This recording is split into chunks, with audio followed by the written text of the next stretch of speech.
How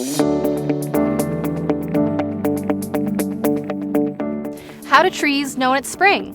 Trees go off of temperature and time to determine when they should drop their leaves and to bud. The leaves fall off in the fall because the trees are basically getting ready for winter.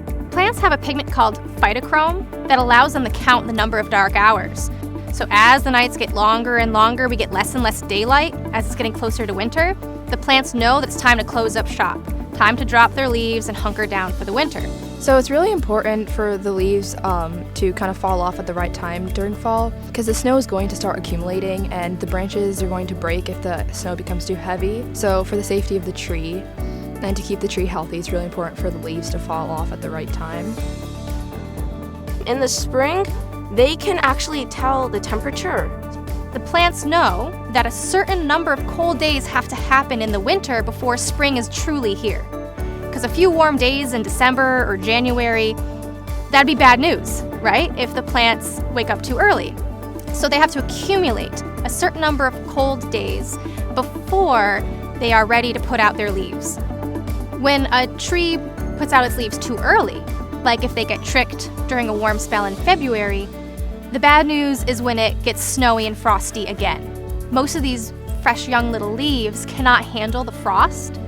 And because they're so supple and full of liquid, that liquid freezes, and that freezing will destroy the cells. So those new leaves, if they get frozen, they will probably get frozen, crinkle up, die, and fall off.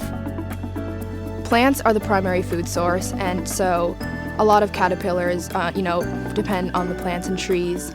And what relies on those insects are our songbirds. They come back up every spring because we have this explosion of leaves and caterpillars and creatures that they can eat and feed their young.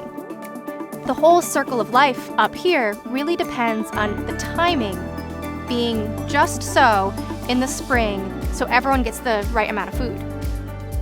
As much as possible, I love to take the students outside, really get out into nature and experience it for themselves. Well, it's interesting because I can kind of observe the ways the tree grow. It's like a more real-life experience. I like how everything's just like coming back to life.